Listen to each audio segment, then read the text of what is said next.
আজ তোমাদের বাড়িতে থাকা কয়েকটা উপকরণ দিয়ে একটা স্পঞ্জি কেক বানিয়ে দেখাবো, যেটা খেতেও অনেক টেস্টি আর বড় বাচ্চা সবারই ভালো লাগবে।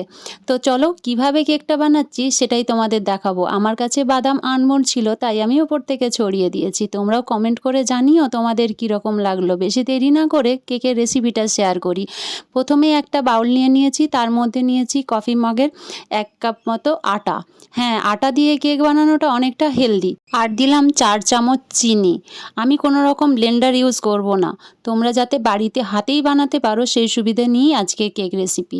তো দেখো এখানে আমি 1 চিমটে মতো কফি পাউডার দিয়েছি একটু কালার আনার জন্য। আর এই চামচটার 1.5 চামচ মতো 2 চামচ মতো আমি বাটার দিয়েছি, কোনো তেল দেব না। এরপর 1 চিমটে মতো লবণ দিয়েছি। আর এরপর দুধ দিয়ে আমি খুব ভালোভাবে এটাকে মিক্সড করব। অল্প অল্প পরিমাণে দুধটা দেব, কারণ দুধ যদি আমি বেশি একসাথে দিয়ে দিই তাহলে ব্যাটারটা পাতলা হয়ে যেতে পারে। মিডিয়াম রেখে ব্যাটারটা করতে হবে, না মোটা হবে না পাতলা হবে। তো দেখো আমি অল্প অল্প পরিমাণে দিয়ে খুব ভালোভাবে এটাকে হাত দিয়ে মিক্সড করে 5 মিনিটের জন্য রেখে দেব। তাতে করে চিনির দানাগুলো গলে যাবে।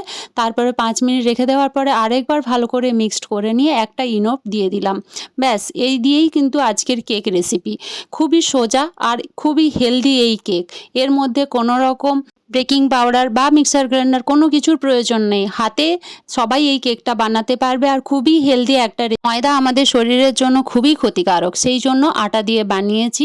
আর খেতে খুবই সুন্দর হবে, কোনো রকম মনে হবে না যে দাঁতে লেগে যাচ্ছে। বা ময়দা দিয়ে কেক বানালে যতটা সফট হয়, আটা দিয়ে বানালেও ততটাই সফট হবে।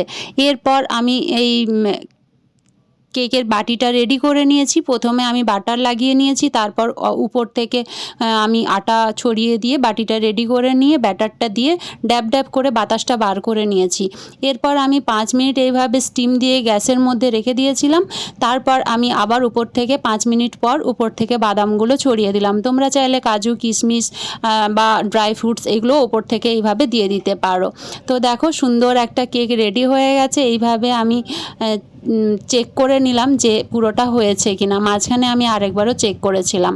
তো দেখো সুন্দর একটা কেক রেসিপি হয়ে গেছে, যেটা খেতে অনেকটা টেস্টি আর অনেকটা হেলদি। তোমরা চাইলে বাড়িতে এভাবে যখন তখন বাড়ির থাকা উপকরণ দিয়েই বানিয়ে খেতে পারো, যেটা শরীরের জন্য অনেক ভালো। আর যারা ভেজিটেরিয়ান তারাও খেতে পারবে। নিরামিষ যেদিন আমরা খাই সেদিনও আমরা এই সুন্দর একটা কেক বানিয়ে কিন্তু খেতেই পারি বাড়িতে।